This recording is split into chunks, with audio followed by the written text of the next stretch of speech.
You are about to enter a great adventure.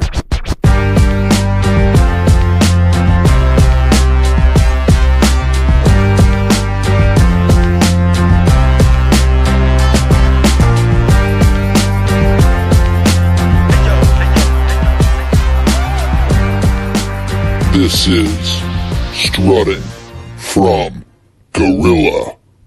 All right, everybody, coming to Lowell, Massachusetts, Tsongas Center, less than a month away, October the 12th. Oh, yeah.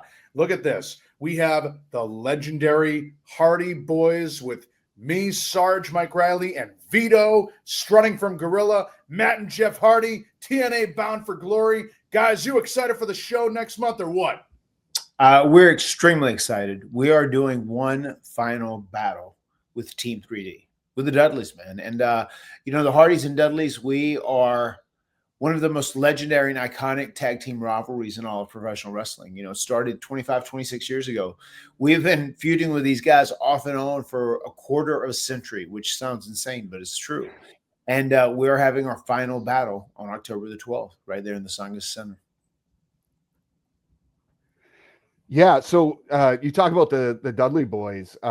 What makes your rivalry with them so unique compared to some of the other tag teams you've faced in your career? I think mainly, we're all brothers, and we kind of unknowingly created this match that is now the TLC match back in the day. And it started with us, with Edge and Christian, the first ever tag team ladder match. But then the Dudleys Team 3D came in to the WWE universe, and we had the first ever tag team tables match in Madison Square Garden, and it was just it was one to witness, man. And to be there hitting a swanton out there in the crowd, putting Devon through a table and kind of creating history, and while making it was just so surreal at the time. But now looking back at it, I'm so proud of each and every moment we've had with those guys. And we really did that night in Madison Square Garden at Royal Rumble 2000. We had just an insane car crash of a match, and our time got cut, and we all kind of made a group decision in that match. We said, man, let's just burn through it. Let's get it all done. And we really created a very memorable match. And it's a match that went on to be iconic. It's talked about so to this day. And now we're going to be doing it one final time here in Lowell, Mass. So it's going to be very exciting. And one thing I can say, to give you a little preview, I think it is going to be one of the most emotional TNA matches that you will ever see. Yeah, and you hear that, you talk about that 25 years ago. Hard to think. That's a quarter of a century ago. And you guys have set the bar so high for other tag teams throughout professional wrestling. And talking about this match coming up, Tsongas Center, October 12th, Bound for Glory, the emotion that's going to go through both of you, both tag teams for that matter. But, to where we got today and October 12th, for you guys, your whole career, any big influences for both of you guys working your way up in the professional wrestling chain? Well, the first guy that really stood out to me, who made me fall in love with pro wrestling, was the Macho Man, Randy Savage. He was my guy. I thought he had this just over-the-top character and over-the-top persona, and his finishing move was a flying elbow drop off the top rope, which I thought was badass. As we started to learn more about wrestling and we got involved in wrestling, we started doing professional wrestling on an indie level. We were very inspired by the WrestleMania 10 Shawn Michaels versus Scott Hall ladder match, and obviously that's kind of what laid the path for us to try and start doing ladder matches. And we knew if we ever got Edge and Christian, two guys who were wired like us and had the same kind of ability like us, we knew there would be four Shawn Michael-esque type figures in that match, and we could make it into something really special. And we ultimately did. Yeah, and I was always a huge fan of Sting, and the Ultimate Warrior naturally is why I paint my face still to this day.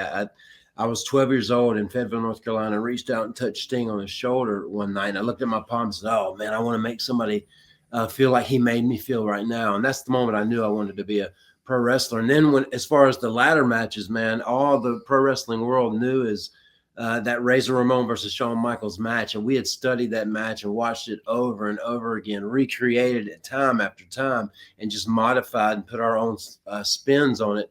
And wow, what we created is just so bizarre and special looking back at it all now. And Vito, before you take it real quick, I mean, just WrestleMania 10, growing up, watching that match too, that was obviously one-on-one, and then for you guys to take it to the next level, go to a tag team route. Really, like I said, you revolutionized a ladder match and how it's done in the ring for the tag team division. It's really amazing. So credit to you guys, the Hardy Boyz. Thank you. Yeah, no, I couldn't say it any better. And I'll take it a step further. You guys had a lot of really unique spots in those matches, right? And was there any that maybe almost didn't make it in the match because it felt too dangerous?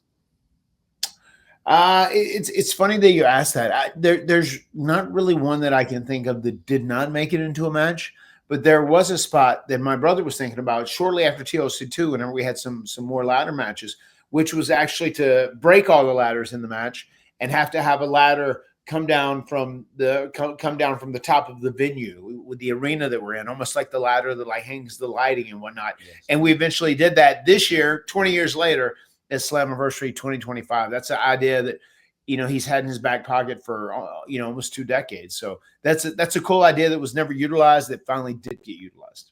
Yes, I was so proud of. I'm so grateful for Tommy Dreamer and TNA bringing that to life for me.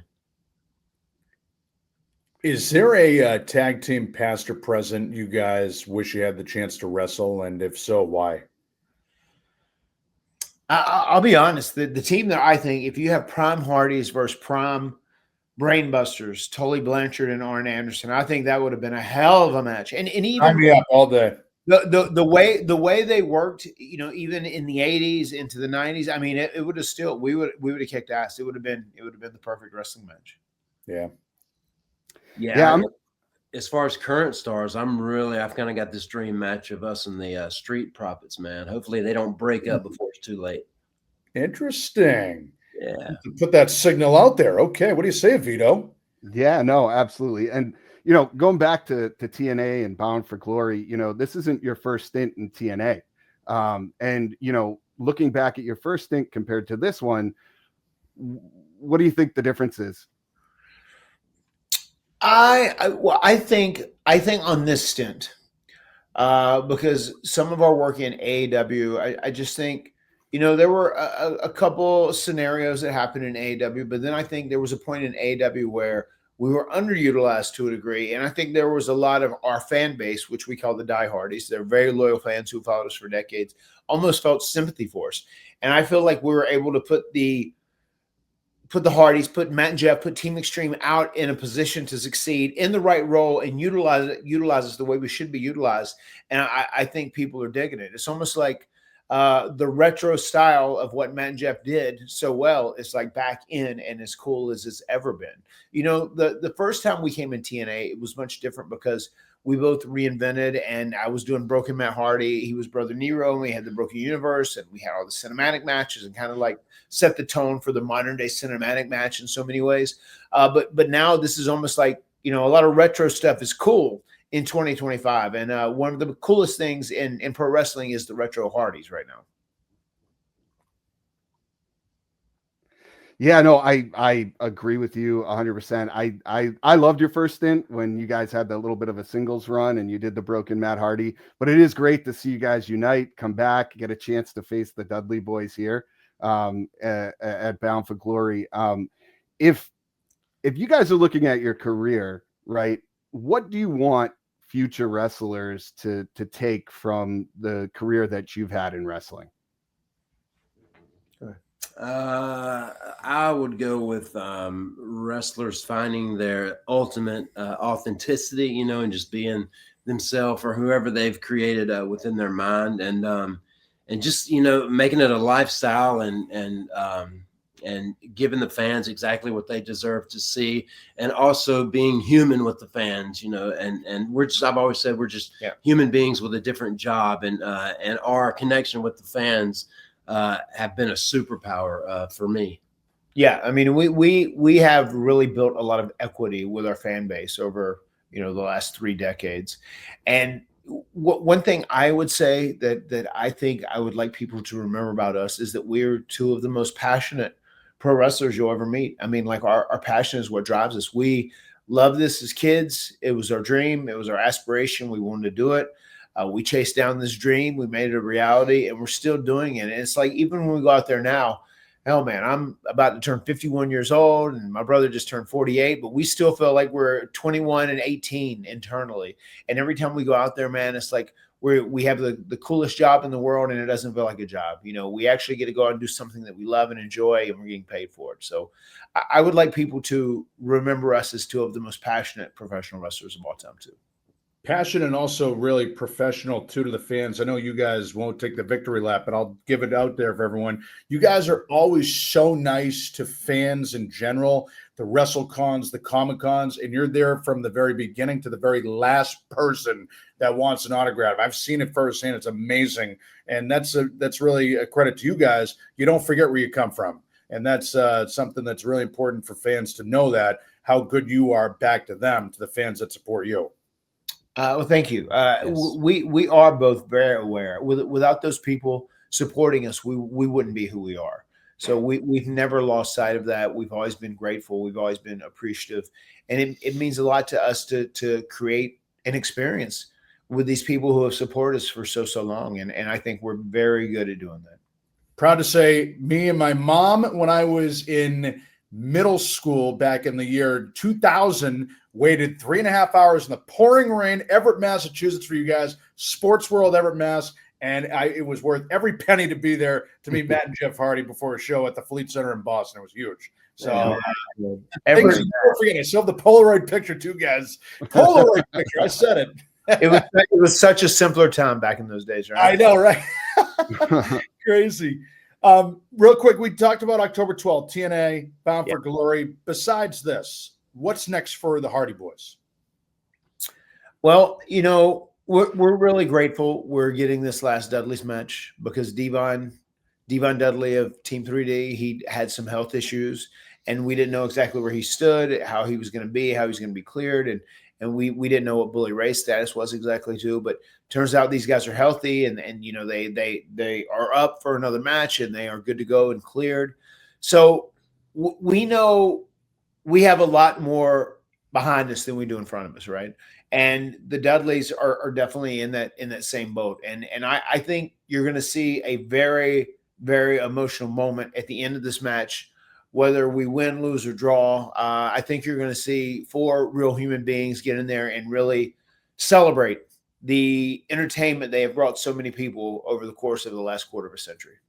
Yeah, and this year I just recently turned 48 years of age, and we lost our mother when she was 48 years old, like way too early. Cancer took her away from us too soon. But I'm dedicating this year to her, so there's going to be some big moments for me throughout this year. But this match with the Dudleys with Team 3D is going to be extremely epic and extremely emotional as well. So they're our brothers, man. We've accomplished so much together, and we love that we're going to be in their final match, and we also love that we're going to make them fade away and classify themselves as obsolete. And I'll tell you, giving you guys a scoop, maybe after the final deletion of the Dudleys, maybe it's time for us to hunt down Christian Cage and Adam Copeland. Hey. Whoa, that's like quite that. a tease. Yeah, Interesting. Okay. I got to say, if you're listening, go out and get tickets today. Myself and our co-host, Mikey Cash, who's not here, will be in attendance as well. Last question. Boston area, you're in Lowell, Massachusetts. Tell us a little bit about where you guys like to go in Boston, Massachusetts. Well, I mean, first and foremost, whenever you talk about Boston and you're talking about pro wrestling, you have to talk about Kowloon. And Andy, that's one of our favorite places to go, no doubt about it. Love going to that spot, and very excited to be here. And as you said about tickets, we were just talking about things today as we've been doing promotion. I mean, this event is almost 3/4 of the way sold out as it is. So it is going to sell out. So if you want to come and you want to be there to witness the final battle, the final encounter between the Hardys and Team 3D, get your tickets as soon as possible, because this is going to sell out. Just real quick on that, Matt, to touch on the Kowloon for half a second. You and Jeff, you guys both had a double feature show this past August at Kowloon. We did. Very successful. Jeff, you had the solo, and Matt, the podcast. Awesome. regretfully, I couldn't be there. Vito couldn't make it, unfortunately, too. But heard excellent things from Andy about it. But do you guys think you'll be doing more of these down the line, and maybe more at Kowloon too? Yeah, for sure. I think the one at Calhoun's was the best one we've ever done, and we've been doing them for a while now.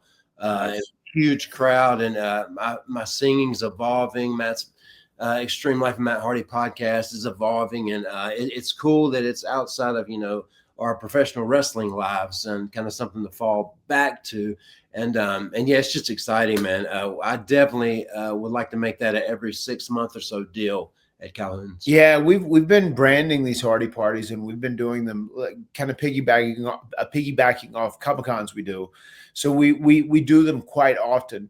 The one we did at Kowloon's was a very special one because we did a meet and greet right there in-house, so there was a huge turnout for it. And yes, I'm sure we will do it again because it was such a success and it was sold out and everybody enjoyed it so much. And once again, it's one of those things that we can constantly change and evolve, so it's always a different show. And there was one guy early in the line, and I was like, wow, did this guy used to work behind the scenes at WWE? Or I know this guy from somewhere. And it didn't hit me until the very end. I was like, oh, that's who that was. John Cena's dad was there. Yeah. How cool is that? Yeah. He's invested in stock at Kowloon. There's no doubt about that. Yeah. Xena Senior, man, he's the best. Yeah, good guy, Mr. Cena. Good man. So, Yes, he is. well, we are so excited for Bound for Glory. Vito, you excited for the show October 12th or what? I'm ready to go. Matt and Jeff, tell people where they can buy the tickets. And one more time, go right ahead. Get your tickets at TNAWrestling.com. Just go on there, click Bound for Glory, look it up. And I'm going to tell you, man, once again, I threw one little tease out that popped you guys pretty big. Another tease, a lot of TNA talent were watching NXT a couple nights ago now, probably whenever this drops. But they just announced that Trick Williams was taking our title, the TNA World title, and he's wrestling Oba. And they're having a title versus title match. And the TNA roster is not happy about that. And, they've been coming to TNA quite a bit. And I think this TNA NXT rivalry is about to turn up a notch. Oh, yeah. So during this match with Team 3D, I will, what's our career now? 34 years we've been doing this. But I'm going to do something I've never done in pro wrestling. And it's going to be so badass and extreme. Love that. Only place to see it, Tsonga Center, Lowell, Mass, October 12th, TNAWrestling.com. Buy your tickets. Matt and Jeff Hardy, the Hardy Boyz. Thank you, guys. Appreciate you. Thank you, man.